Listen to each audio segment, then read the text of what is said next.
Humans are wired to communicate directly with other humans. When you take that away, the brain changes. You can have all the facts in the world, you can have all the steps in the world, you can have all the other things, but is it right for you? Is it right for you under the circumstances?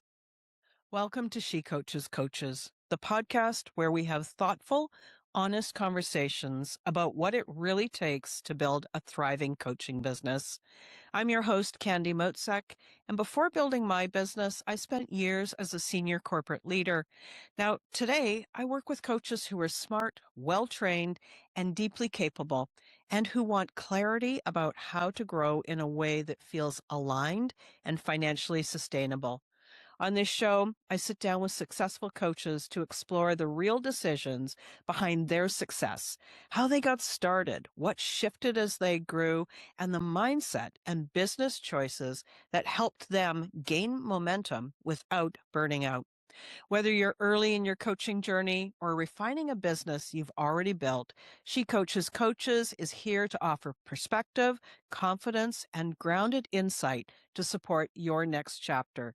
To learn more about how I work with people, go to my website, stepintosuccessnow.com. And now let's dive in. Hello, everyone, and welcome to this episode of She Coaches Coaches. I'm your host, Candy Motzek, and I have a special guest here for you today. His name is Chris Papin, and he's a dual licensed CPA and attorney, recently acknowledged as a Forbes Best in State CPA, and the author of 168 Hours, a startup business guide that respects your time. He runs an integrated firm serving small business owners and high net worth clients, combining accounting, law, insurance, all under one roof in Edmond, Oklahoma. Chris hosts the BLABO podcast, which sounds like Behave Like a Business Owner, and speaks nationally on how entrepreneurs can think more like business owners and less like employees. He's partnered with Thomson Reuters for several thought leadership pieces at in-person events, online events, and in white paper and blog formats. Chris is also a championship soccer coach, brings the same pattern recognition mindset from the pitch to the boardroom. This is how he helps clients build businesses that work for their life and not the other way around. Chris, welcome to the show. I'm so glad you're here. Cheers. Thank you for having me and such a warm intro and getting us started. Yeah. And as you already said, you're in the middle of the season. So this is a bit of a, I wouldn't call it a holiday, but like an alternate kind of a Yeah. day. Yeah. Yeah. This is like that recovery training day. You're still doing work, but you Yeah. rinse, refresh, and then we can go after the second half. Yeah. All right. Blood flow day, they call it. Tell me, what are you excited about right now? I'd love to hear. Yeah, so this is probably something that everybody has kind of got a little bit of excitement about: the artificial intelligence, AI, and kind of the way that it is impacting and changing conversations. I am still a big proponent of garbage in, garbage out in this environment. If you feed AI the bad data, it's going to spit out the exact same bad data. It'll be intelligent about it, but we are leaning into it because we're seeing kind of the information gap narrow.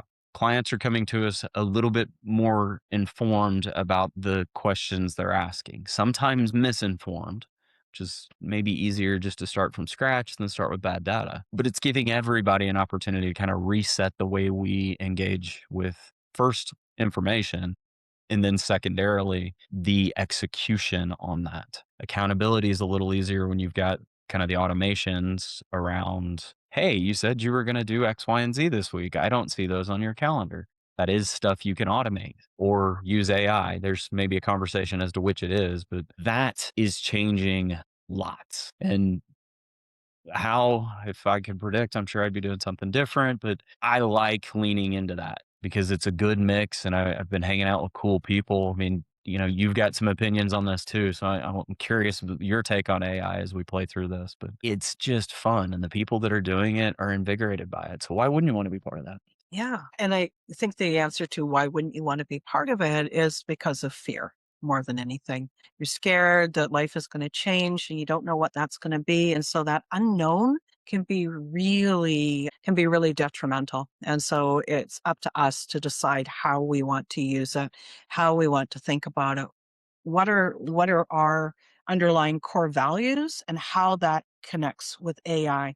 As you were describing earlier, you had this GIGO, garbage in, garbage out. And so you might ask it a question and it gives you this great answer. And we've always got to remember to say, I don't want you to agree with me.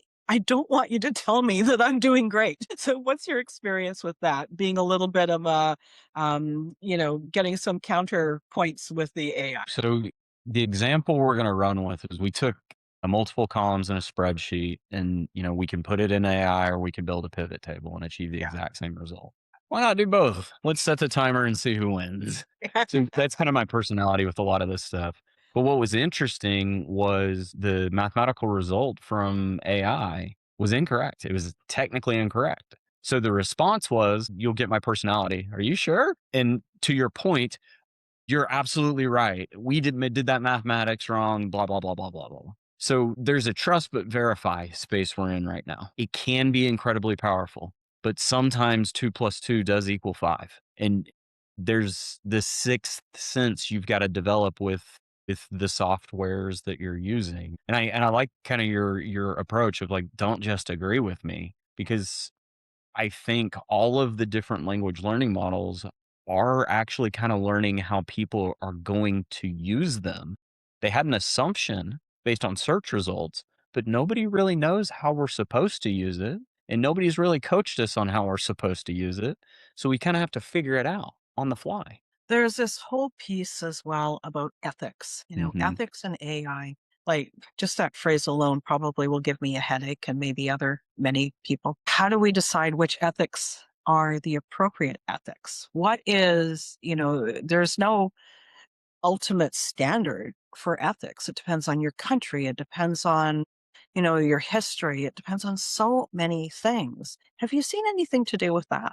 Lots, actually. There is a lot of risk with taking what is otherwise client privileged information and putting it into the wrong AI models. If I were to just use one of the free versions, it's learning on my client's data. That's a technical breach, an ethical violation, if you will. And I don't think people understand that. I actually have a law school classmate who's advocating to protect some of this data rights that is on steroids in AI land, because companies are making lots of money off of what was otherwise my data. I consented. I just didn't understand what I was consenting to. So there's this environment. Then I was given an example by one of Microsoft engineers, and I'll share a little bit with what he said to me, and then I'll kind of translate it into my space. But his point was, we have to put limits on the AI tools right now because of scenarios like Napster in the past. That was kind of the Wild West of everybody could download music and videos for free, and then we didn't have laws or regulations to deal with it. But his question he posed was, if you ask one of the LLMs to make a artist painting, like, hey, I want a picture like a Jackson Pollock, is that a copyright violation? And Such good questions. Such good questions. you Yeah. raise all the issues of what country are we in, what laws apply, who's the artist. I didn't really want to clone it, but so they don't know. They're working with legislators to figure this out. So that was kind of his approach on it. And then I come at it from a slightly different angle, in the sense of, we have an understanding of what we think AI is doing, but we're not going to understand the data that it's assembling probably for 4 or 5 years. So I think when you're interacting, although, 2 plus 2 equals 5 today, it's going to fast forward and say, well, this person vets it and this person doesn't.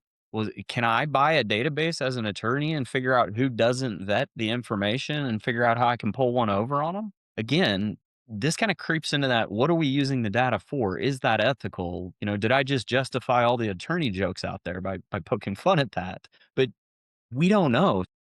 We have to learn this on the fly, and we've got to embrace the leaders that are building it, but we also have to recognize they have a profit motive in building it. And how do you strike the balance between both sides of that? Most definitely. And recently, here where I live in British Columbia, Canada, we had a horrific shooting in a school. And OpenAI was brought to the table to say, okay, well, you closed this individual's account twice.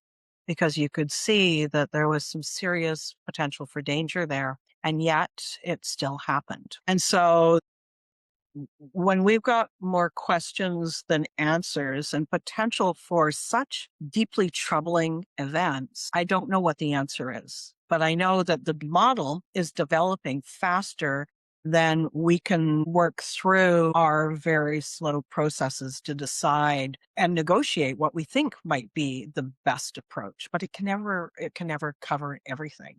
Well, I heard a legislator say something on this recently, and I'd love to claim it as my own, as it makes a lot of sense. But typically, if a company owns a software, they're responsible for the results of the software. That's kind of the traditional laws. But because language learning models and AI and agentic models, they kind of have their own learning to it. They're trying to adapt and figure out, like, does it make sense to have that direct correlation and say, developer A is responsible for the bad actions because of these different connections, but there's so many things that can go different in there. Just as reasonably as we can connect the dots, there are no dots to connect. And I'm right with you in the sense of we don't know, and we have to be judicious in the way that we approach it because social media kind of came a little fast. There are some things that were missteps with children inside of social media that I think everybody universally will recognize, and we're catching up to that now. We've got to do better than that in the next gen or whatever it is. But the developers that I've talked to that have been inside the bubbles, they know it, they're on it, and they're working incredibly hard. So we've got to give them credit where credit's due because they're trying. It's just at what pace can all the different governments come together and say, hey, here's the regulatory standard we're going to play by? Because governments aren't designed to go fast. No. And when you think that, it's just that our brains work so slow compared to, Perhaps.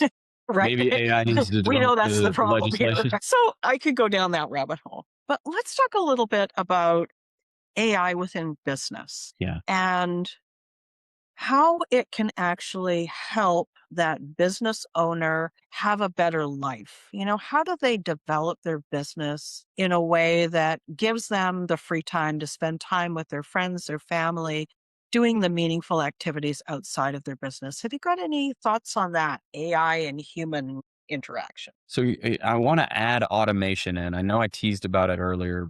So I've for 100 years have always been the guy that's, really this is the best we can do with email.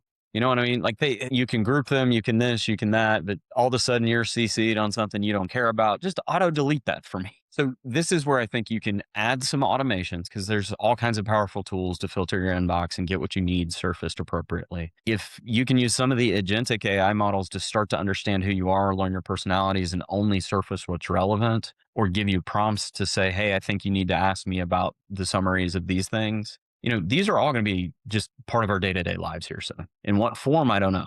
But there's tons of people that are working hard at solving some of this irrelevant data overload, is the way I'm going to say it. There's a reason you're not supposed to text and drive. It's the same thing in our inbox. It's the same thing with phone calls. It's the same thing in coaching. You're in a similar space that I am in the sense of like you're working with people and emotions at the end of the day. So, hey, how are you today? And you get this 15-minute sermon about all this stuff. And you're like, okay, well, how does that impact your business? I don't know. Wait, this is where AI can shine because it can filter the noise for you. And you can focus on what we think is going to be identified as the primary problem. So I'm excited about these components, but I'm worried we're going to lose some of the relational elements. We're doing this in a virtual environment. You can see my body language, I can see yours.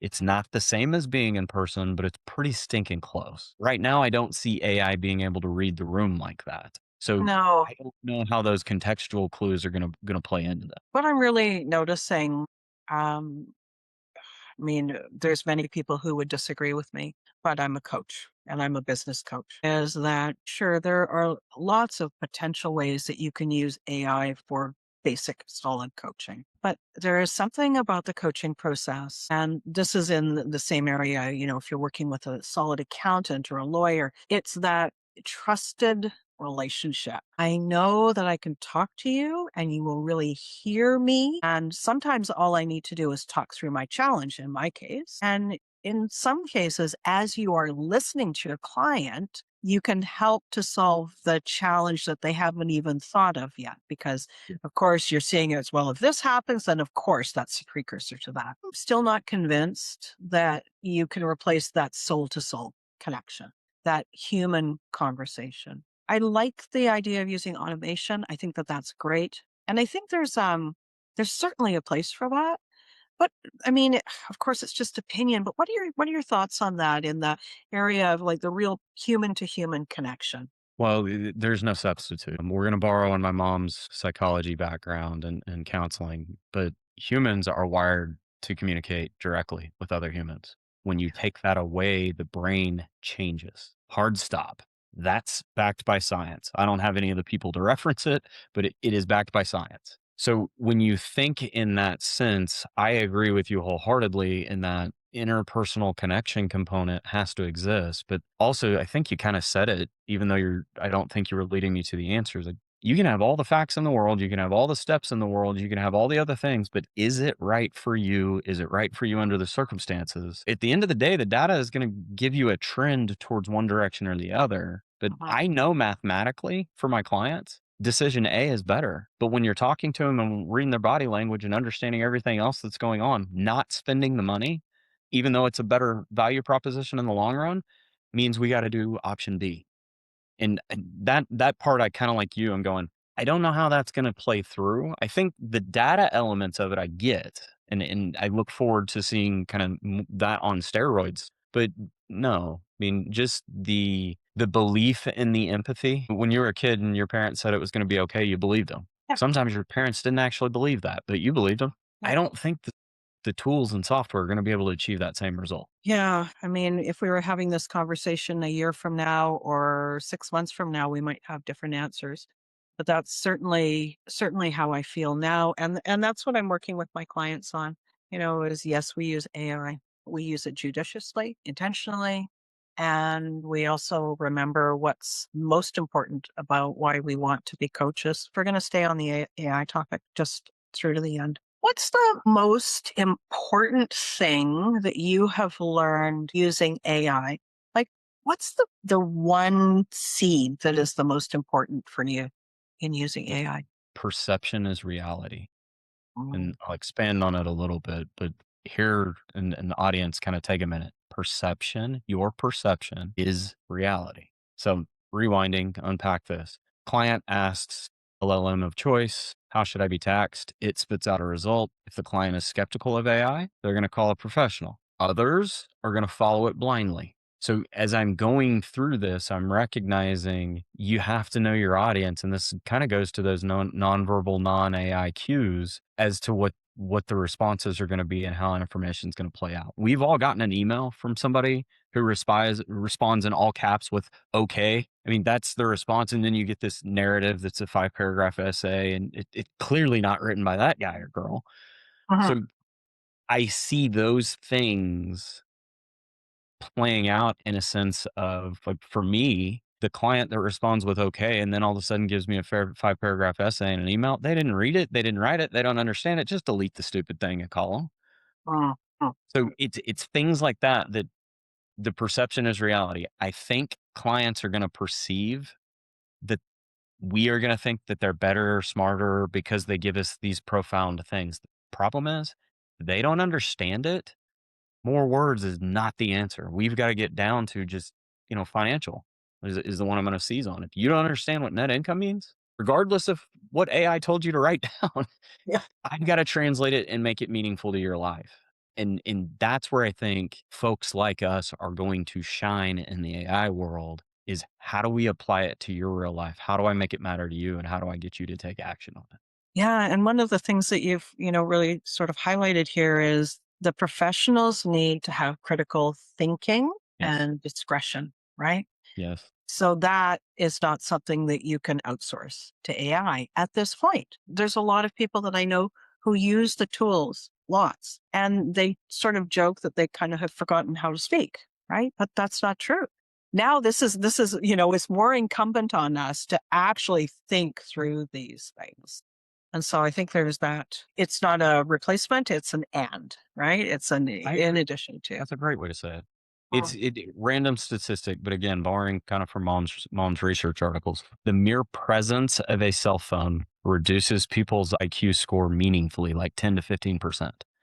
They did a study where they took a dummy cell phone, put it on the desk, and asked people questions. Then they took it out of the room, and people's results were different. I think AI is going to do the same thing to us, where like the mere presence of it is going to change the way we behave. But if you do exactly what you described of AI and critical thinking, oh my, how much more powerful are we going to be? Totally. Chris, I've really enjoyed the conversation and it went down some places that I just hadn't anticipated. So thank you for that. I would love to hear how people can get in touch with you. Perhaps you have a free resource that you can recommend for them. And also just how can they find out more about you and your business? If you look for Chris Papin, Papin on LinkedIn, that's a great first source. You can kind of get all the leads that point you to the other places. My last name, papinspeaks.com, is kind of designed for this to kind of be that net to help everybody there. I've got a podcast, Blabo or Behave Like a Business Owner on Apple and Spotify. We've got the book. There's all kinds of different things that you can get to, but LinkedIn and Papin Speaks are a great first resource. I will make sure that your audience has kind of a companion checklist to the 168 Hours Business Guide book so that they can have exclusive access to that, kind of help them reason through or not, in some instances, the things that are meaningful to them. Oh, that's super helpful. Thank you so much for joining me.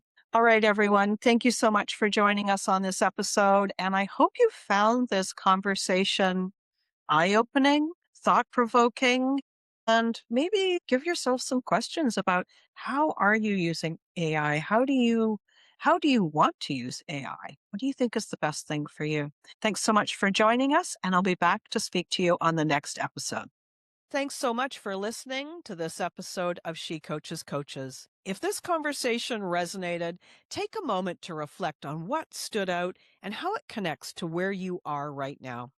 Coaching businesses grow through clarity and thoughtful choices, not pressure or hustle. If you'd like more support, you can learn more at stepintosuccessnow.com. I'll put the link in the episode notes. And if you found this episode helpful, I'd appreciate it if you would share it with a peer or colleague who would enjoy it as well. I appreciate you being here. Have a great day.